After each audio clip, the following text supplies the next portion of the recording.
Right, Neil. As always at the moment, limited time to prepare for this game. So, how have you managed to get the team ready for tomorrow in Stoke? We haven't done anything now. We had a day off yesterday. We all had a holiday. How was that working for you? So we're in today. I think Paddy and the lads, some had 9 holes of golf. And I was going to have 9 holes of golf, but when I saw it raining, I thought, oh, no, not for me. Well, you're all set up for Stoke then, aren't you? That's Yeah, we're really. right weather. Yeah, really. So if we lose at Stoke, you can blame Thursday, can't you, at golf? How hard is it? Because we know how congested everything is at the moment. How much of the the relaxation stuff and getting them to switch off is important as well? Well, the rest is just as important as what fitness is when you do your pre-season. I see a lot of people, especially the younger managers. They have all the stats and things and what they need, and that warm downs and everything. But my logic's been, if you're going to bring somebody driving in an hour and a half and one way and an hour and a half back going another way to do a little warm up, then surely you've got to trust your players and do get your lactic acid out. I ask them to go and have a walk, take the dogs out or something like that. But I think rest is just as important. A day after, they put a big shift in on Wednesday night. Is that something you can almost visibly see them respond to as well? Because it might not be that. Well, it's not the norm now, is it? I mean, things have changed, as you know. Yeah, I mean, I think sometimes people do things for the sake of doing it to be, whereas I don't give a damn really. I don't even mind telling you lot that they played golf. Do you know what I mean? Yeah. If I get stick, I get stick. So it's I think rest is so important really. And as I've said to you, a lad driving, if I can save a lad from driving an hour and a half, 2 hours or whatever in a day, and have a bit more relaxed, as long as I trust them, so I'm hoping they don't let me down. They need to have a walk to get that lactic acid out the day after the game, but they don't need to do anything drastic. 9 holes of golf's perfect. I wouldn't want them to do 18, no chance. So they did 9 holes and about 6 of them, something like that. So it's just about, like you say, nowadays. Today we're doing all the preparation for Stoke, really, and that'll be the same for the next few weeks, really. I think you can't. You've got to have your rest as much as your preparation, really. And you mentioned the word trust there. You're trusting them to do the right things, and you're giving them that time. But is responsibility another word? Because by giving them that trust, you're then putting the onus on them to do it right. And if they don't perform, you can say, well, look, I gave you the chance. Well, they know if I find out about them that they're not doing it right, then they know what's going to happen. So they are aware of the other side of the coin. So, but I don't think I've got them type of lads, really. It's like Christmas Day. We won't be training Christmas Day. A lot of clubs will, but we won't because I trust them. I'd rather them go and have a walk out with kids or have a stroll out on their own with the partners and not be rushing about Christmas morning with presents and then coming training and having a shower and all that lot. I want them to relax. So I've never been a Christmas Day man as a manager, but, I would imagine most managers, especially the young ones, want to warm up and warm downs and all sorts of things on. Whereas for me, I think psychologically it's just as important to me. So tomorrow then, it's another game against a team who are in the playoff hunt with you, as well as pretty much half the championship is at the moment. It is ridiculous, isn't it, how tight it is at this moment? You're only 4 points off the top. I know. I don't think I've ever seen it. I don't think I've ever seen it in my lifetime as close as this. I mean, it is ridiculous, isn't it? But that's why we've got to hang in there. We've got another busy week, 2 tough away games now, Stoke and Preston. You don't get much tougher than that in this league.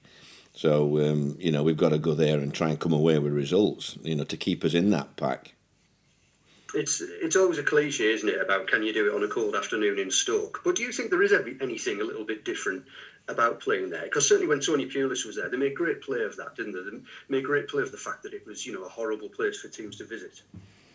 Well, it was because nobody used to get any results. That's why it was horrible, especially the Londoners. I used to love the Londoners because the corner of the ground used to be off, didn't it? I think they filled it now, but the wind used to howl round the corners and the rain lashed down. I mean, I love it. I thought I just used to laugh when they talked about it with the Southerners and all that. You'll have good memories of the place as well, won't you? After last year. Yeah, well, last year we did well. Yeah, we did ever so well in the circumstance. We went a goal down, which I thought we were unlucky. But then we came back and I thought one of the best results when I was here last year. Hmm. Good job we Who got are it as well. who are the key players going to be tomorrow? Are we back to the usual? Your spine of the team, your usual suspects. Well, I think the front four they play a very open system really, and whoever plays up in the front four, it's a battle. You're man for man at times, which we will be.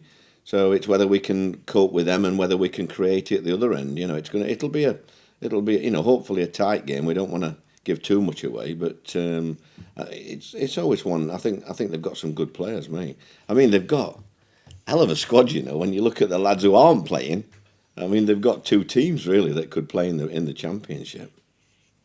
Of course, there was all the talk over the summer about maybe Sam Clucas playing for you and Paddy McNair playing for Michael O'Neill, and now Paddy's committed his future to Middlesbrough. It'd be interesting to see the comparisons tomorrow, wouldn't it?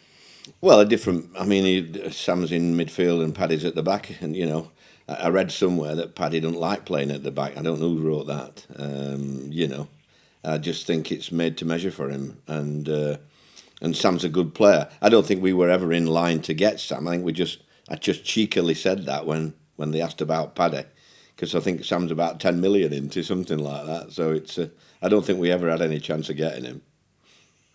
How are they feeling at the moment, the players? I mean, again, wading through the fixtures as they are, and you're giving them the trust and the responsibility, like you said. But what is the general mood around the place? Well, everybody's enjoying it. I mean, they have done since pre-season. Even the bad results that we've had and the games that we should have won that we didn't. You can't be in this league. You can't be dejected and disappointed too long. You've got a 24 hours. I think the worst time for me was the 24 hours after the Norwich game because I thought we should have won it. But that's the only time I know that by Monday morning I've got to be back on my, right on my game again, whether we have a midweek or not. And Monday morning's a big game, a big day for me because you can't dwell on the past. And I don't think the players have dwelled on the past. Yeah, we've talked about mistakes and things, but, we've moved forward. You're on to the next one straight away, aren't you? How easy is that then for you to do, to put whatever's gone before behind you, good or bad, and start again? Well, it's just how you are as a manager. I think, really, from my point of view, I think you are gutted, but you don't want to show it. You've got the front. You're the front of the house, and you've got to be the man that everybody looks to and to lead. And disappointments whilst they're there, I wouldn't be happy if the lads weren't disappointed with one or two of the games. That's how you should be. You should care. But you've got to move on quickly, and there's always another game around the corner, and selections and players coming in and out. Everything's moving so quick now, and all the squads being used in a squad like ours because we haven't got that many. And how are the players who had the niggles? I mean, I know you said after the Swansea match that Anthony Dyksdale was going to miss the next couple of games, but how are the rest of your squad? Yeah, all right. Yeah, I don't think we've got any other problem. Really, we didn't have any. We just got one or two stiff legs. That's all, which you're gonna get. And Johnny Howson, he has a rub before, during, and after the game. Johnny now just to keep them, just to keep them bones going, the joints. Just the last one then. Tomorrow afternoon, you could leapfrog Stoke. That would put you in a really good position, wouldn't it, with Preston away to come? But you said to us the other night about Duncan Watmore. Don't get carried away. Is there a chance of us all getting carried away at what you've achieved so far? Yeah, I think so. But don't worry, I'll bring you back down to earth if they get carried away. You like I said to you in the past, you're quite easily going to lose 2 or 3 games on the trot in this league, and you haven't got to get too down. When I was I remember at Cardiff when we got promotion, we lost I think 4 in January. And everybody was doom and gloom and we're not going to get in playoffs and all that lot, from the fans. But you haven't got to let that. By all means, I read it and things like that, but I don't let that affect me. I've just got to get on with how we're going to win the next game and get this run going again. And that's the thing about management. I think you've just got to get on with it. Really, you are disappointed, and you probably think what the fans think. How we're going to win another game, but you don't let that, you don't bring that out. You just focus on the positives. A lot of people concentrate on negatives. The glass is half empty. I mean, I think in the northeast the glass is always half empty, me. Whereas to me, I think it's always half full, me. We're lucky to be here. What a club to be working for, and the training, and what a place to work every day of your life. And at this moment in time, which is horrific, we are very lucky people, and we've got to make sure that we try and put smiles on the faces of all our fans, because that's what they want, that's what they need, Well, may your glass always be half full. Good luck tomorrow. Thank you very much. Keith, please. Keith, Hi, Neil. where is he? Oh, got you, Keith. Hi, mate. Yes, mate. Just interesting something you said there on Paddy McNair. I remember actually interviewing him for Sunderland. I think he actually said at the time he's frustrated him because everyone thought he was a centre back, because obviously that's where he made his debut for Man United, and he wanted to be seen as an attacking midfielder like a number 10. So you've managed to change his mind. Well, I don't think he'd have signed a new contract. It would do if he hadn't been told where he's playing. He's just an absolute dream, a manager's dream. I look at, there's so many different players here that I think, wow, how lucky am I to manage a group like this. When you see the potential and how they come out, I mean, it's not long ago Paddy wasn't even a regular, in the team, and I think you've just got to see how he's blossomed and how he's brought Dale Fry back to life, and how those two have brought Bowler back to life, and Dixdale, and how, you go further forward and it's brought the best. I've never seen Saville play as well. And Johnny Howson's a, top player.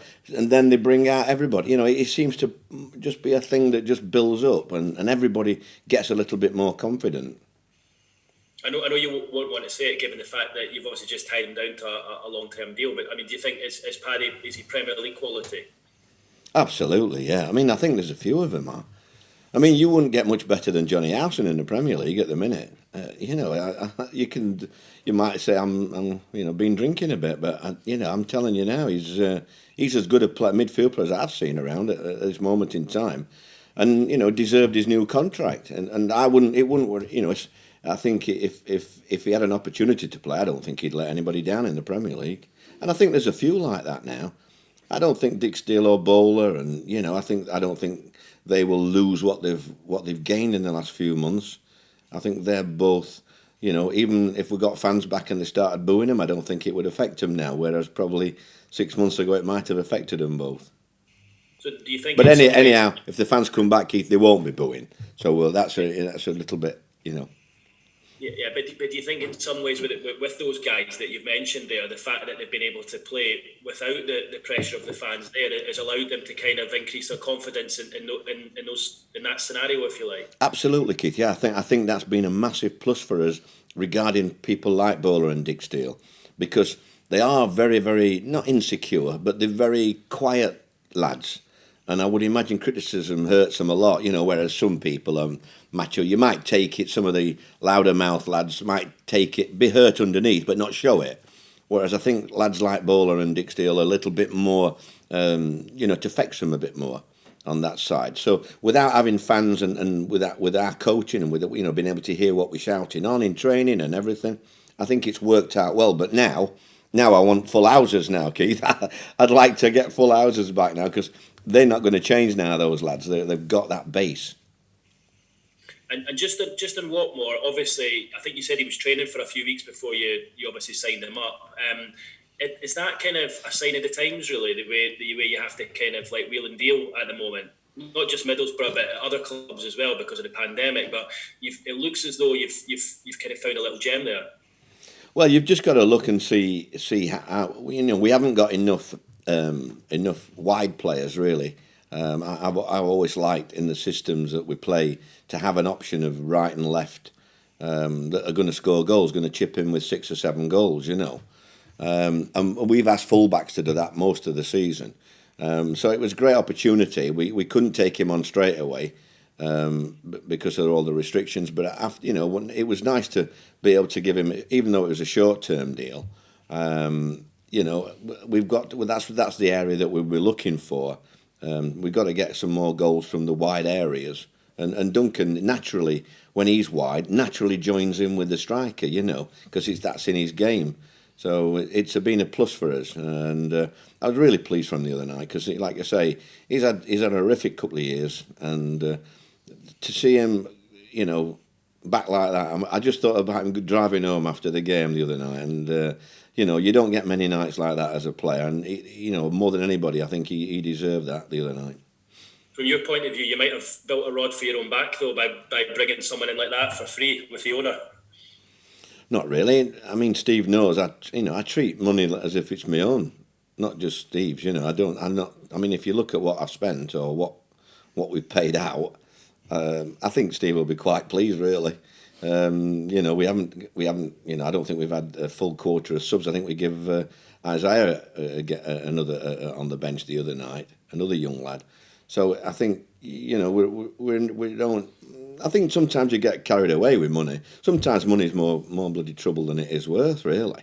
If you can, it's getting the best out of what you've got. Yeah, every manager wants another couple of players, whether you're spending millions or you've got nothing. I look to see if we can get value for money with somebody that can do a job, and then if we could get them in training, I'd love to get them in training and have a look. And Duncan wasn't, I think he'll be fair to say that the first 10 days. He didn't really knock the doors down for us. So it was just as well he had 3 or 4 weeks because he got better and better. The second and third week was probably his best in the training, and and that was the time where we could, we were allowed to sign somebody. So it tied in well. Sometimes you believe, fate has a way of pushing a player or something that way, doesn't it? Or tactics. You get injuries and you have to do something else. And I'm a big believer in fate. So pleased for Duncan in that respect. And just finally from me, it was really nice actually to hear you say earlier that you trust the players on their day off to go out for a walk or just get the lactic acid out of the legs themselves. You don't hear that these days because a lot of the modern managers kind of almost like they kind of micromanage the players. Okay. It's nice to hear that. And do you feel that you get that back from the players if you give them that trust? Absolutely, yeah. They know that they'll not have there's not been anybody having more time off than my lads in the season. But they know that them 90 minutes, they have to die for me. They know that. They have to put everything in and not leave anything, in the dressing room. That's how I've always been, and that's I won't change that now at my age. I mean, I'll probably put a chest thing around Spence because I might not trust Spence. Jed, he might be at the modelling. He might be doing some modelling or something. So I might have to do something with him or get a little camera on him. But everybody else, I trust them all. Good stuff, thank you. Cheers, son. Simon, please. Hi, Neil. I think we've pretty much covered it. Just one from me, really, today. When you see performances like the one against Swansea, does it excite you how good that team can be when it puts it all together? Absolutely, yeah. Bloody hell, I loved it. The thing is, they're a good side, them, and I knew they were a good side, but I know that we are. If they all believe in what they're doing, and we have to be organised, but we got some good players. We got all. You look around the squad. We might be short on numbers, but sometimes that might even help you really, because they're all such a closely knit squad, and they know that I might have to ask Joe Bloggs to, like Bowler have to play, in there the other night. I was going to play Woodsy, and I told but I just felt with Ayew, his experience, and the other lad Lowe, the two quick lads, it was easier to bring Bowler in and do that job, which is what Dick Steele's been doing. So I was pleased with that. And but Woody will get his chance. I think he's only one booking away from a suspension as well, I think, Paddy. So, he will get his opportunity. Thanks, Neil. Thank you. Look north. Hi there. Hi, Neil. It's Andrew. Oh, hi, Andrew. For Dawn Thewlis today. Okay. So a couple from me. First of all, the rescue package, the bailout package from the Premier League, making £200 million available for Championship sides. Will Middlesbrough be taking up that offer of an interest-free loan? Hey, as if I've got a clue. Do you think I'm bothered about that? I'll let Neil Bowser and Steve Gibson deal with that. I haven't got a clue, and I'm not even bothered. I've just got to get on with my job. They don't help me with mine. So I'm not going to help them with theirs. And another one. I mean, you talked earlier about golf, and fantastic to hear you talking about that. Obviously, you've also spoken about the team blowing hot and cold. I guess my question is, had you lost on Wednesday night, would you have adopted the same regime and said just have the day off, or would you have changed things? Do you adapt in that way? Well, believe it or not, they have more time off when we lose than when we win. Now, you can have a think about that, and that's how I am. That's what I do. I think sometimes you don't need to come back in the next day and go on all your mistakes and things. You know, it's sometimes, I think managers get carried away. I remember a manager, could I say who it was? I think so. I remember many years ago, Glenn Hoddle was at Swindon when I was at Notts County, and they had a man sent off at Swindon, and we had a man sent off, Dean Yates, and we ended up beating them 2-1 on a horrible night. And I remember seeing Glenn after up in the boardroom, and they had little cliques of directors, and he said, we didn't work hard enough today. And he said, I'm going to have them in tomorrow. He said they got to do some more work tomorrow, blah, blah, blah. So I said, well, can I tell you what I'd do, Glenn? He said, no, what would you? I said, well, I'd have them in tomorrow, but I'd take them for a Chinese. And anyhow, he just laughed and all that. I said, because tomorrow, have you seen the forecast? It's gale force winds, rain, you'll get nothing out of them at all in a day like tomorrow. Anyhow, I think, I can't remember whether he rang me that day, the week after or something like that, but on the Saturday they won 5, I think. And I think, from what I was told by someone else, they didn't go to a Chinese, they went to an Indian. Because there weren't a Chinese around. But they won 5. And sometimes it's like that. If you don't do well, sometimes it's better going the opposite way, and psychologically, with players or any athlete, really. In fact, it goes for any job in the country. You know, even your jobs, you know, sometimes it's the bosses need to go the other way than what you think, you know, and that's the part that I enjoy, really, if I'm honest.